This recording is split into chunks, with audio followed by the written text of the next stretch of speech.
Okay, so I want to talk about Phantom of the Opera and lessons that we can take away. Mental health lessons, no less, that we can take away from Phantom of the Opera. If you follow my Facebook page, you know that recently I had the opportunity to attend with a classmate from school in Hollywood, of all places. So, lessons from Phantom. Lesson number one: everything is not always what it seems. Some of you are saying, duh, Jen. Hello, this is the story about a dude with a mask, and there's something behind the mask. Now, true, this is a story about a guy with a mask, and he has the mask because he's been badly disfigured, I think at birth, with this physical deformity that he covers with a mask. But the true disfigurement is ultimately a disfigurement of character that we see he chooses over time, largely in avoiding dealing with the fallout from being badly disfigured. He doesn't deal with his trauma in life, and so thus he fully identifies with the mask and doesn't want to peer behind the mask or peer into the interior, and thus his character develops in a horrible kind of way. I mean, in the beginning we meet this mask, only the mask. We hear his intoxicating voice that pulls us into the story, just like Christine is pulled in to the angel of music. We find out he's a genius. He designed the Paris Opera House in the story. He's a magician. He can play with acoustics. He's really interesting and charming on a lot of levels. And we might even be able to look past this fatal flaw that he has. And that's where the crux of the story goes. I mean, he can't look past it. So as the story progresses, the characters in the opera house say no to him. They basically stop doing what he wants, which is not something you want to do with this type. And that's when basically all hell breaks loose. That's when, up to this point, we've had, some murder. We've had some ambient abuse and psychological and mental, emotional, and physical abuse occurring. But, exponentially it increases at that point. And now we really see the stuff come out. Christine is dragged beneath the opera house to his lair.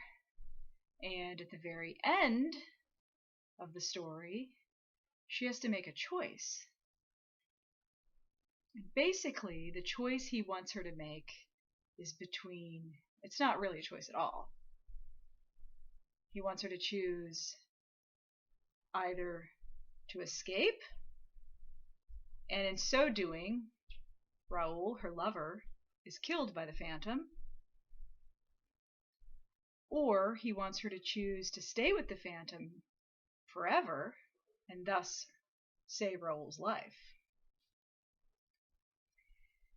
And this is the choice, ultimately, that the Phantom, his entire life, couldn't make.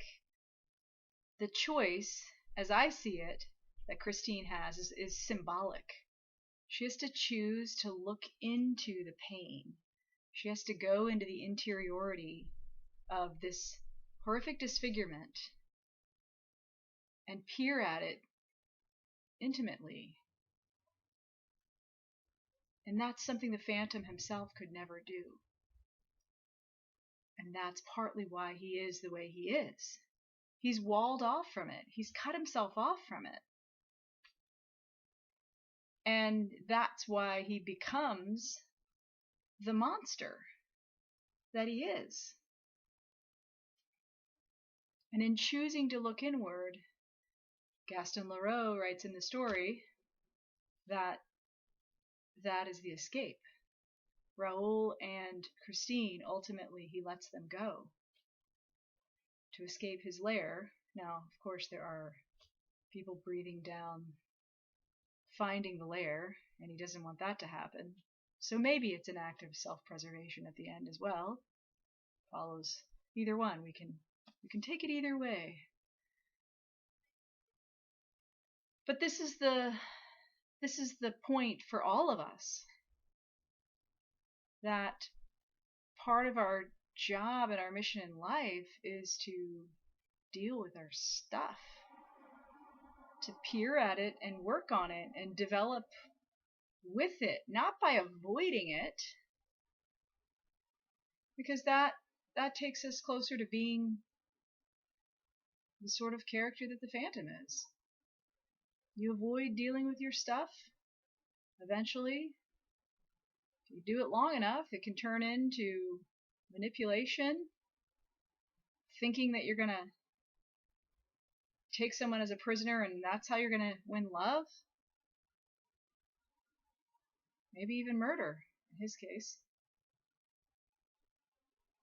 That's who we can become with that choice. And like I said, it's a choice we all have. It's a better lesson if you go to the actual theater and see it and purge of the hubris, cathart through your tears. It is well worth it. It comes at you in so many levels, through the sound, through the brightly colored costumes that are incredibly ornate, through the amazing special effects. It's well worth your time, and there are some pretty damn good mental health lessons in it for all of us. So, thanks for tuning in. Adios.